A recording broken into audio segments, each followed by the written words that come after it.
लेकिन अगर हम उसे थोड़ा सबक सिखाएं तो वह खुद ही भाग जाएगा। तुम राम प्रसाद तक यह बात पहुंचा दो कि अम्मा के पास जो जमीन है उसमें पुश्तैनी खजाना गड़ा हुआ है। एक गांव में एक बूढ़ी अम्मा रहती थीं।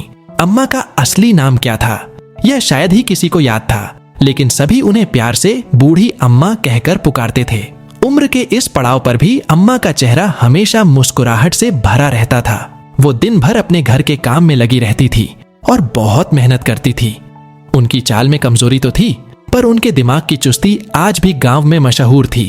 अम्मा का जीवन संघर्षों से भरा रहा था।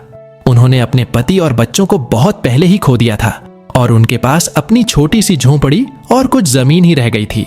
लेकिन अम्मा ने कभी हार नहीं मानी।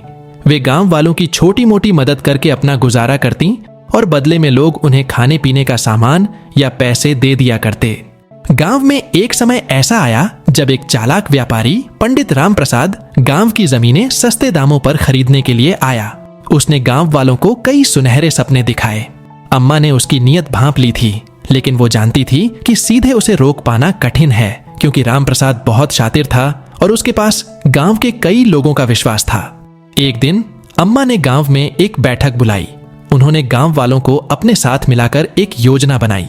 अम्मा ने सबको कहा, अगर हम सभी अपनी जमीनें राम प्रसाद को बेच देंगे तो हमारे पास कुछ भी नहीं बचेगा, लेकिन अगर हम उसे थोड़ा सबक सिखाएं तो वह खुद ही भाग जाएगा। तुम राम प्रसाद तक यह बात पहुंचा दो कि अम्मा के पास जो जमीन है उसमें पुश्तैनी खजाना गड़ा हुआ है। जब राम प्रसाद को यह बात पता लगेगी तो वह मेरे पास जरूर आएगा। फिर एक गांव वाले ने राम प्रसाद के पास जाकर उससे कहा, मालिक, आप हम लोगों की जमीन खरीद रहे हो, इसमें आपको क्या फायदा? आप उन अम्मा की जमीन खरीदो जिसमें खजाना गड़ा हुआ है।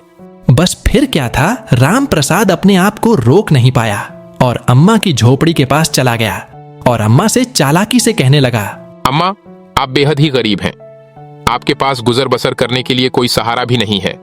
मैं आपका यह दुख नहीं देख सकता, इसीलिए मैं आपकी जमीन अच्छे दामों में खरीद लेता हूं ताकि आप अपना आगे का जीवन अच्छे से व्यतीत कर सके।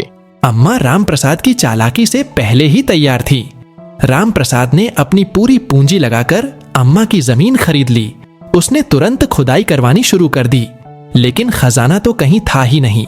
उसने बहुत गुस्से में आकर अम्मा से शिकायत की, पर अम्मा ने चालाकी से मुस्कुराते हुए कहा, बेटा, मैंने कब कहा था कि यहाँ पर खजाना गड़ा है? तुम तो गांव वालों की बातों में आकर बस मेरी जमीन खरीदने के पीछे ही पड़ गए थे, जैसे तुमने और गांव वालों की जमीन भी खरीदी थी। तब राम प्रसाद को बेहद दुख हुआ और उसे समझ आया कि उसने गांव वालों के साथ धोखा किया। इस घटना के बाद राम प्रसाद की पोल खुल गई और गांव वालों ने उसकी बातों पर विश्वास करना छोड़ दिया। गांव वालों ने मिलकर अपनी जमीन वापस खरीद ली और अम्मा के सम्मान में उसे गांव की सबसे बुजुर्ग और समझदार महिला मानकर उनकी देखभाल का जिम्मा लिया। इस प्रकार बूढ़ी अम्मा की समझदारी और चालाकी ने पूरे गांव को एक बड़े संकट से बचा लिया। तो आपको कैसी लगी चालाक अम्मा की कहानी?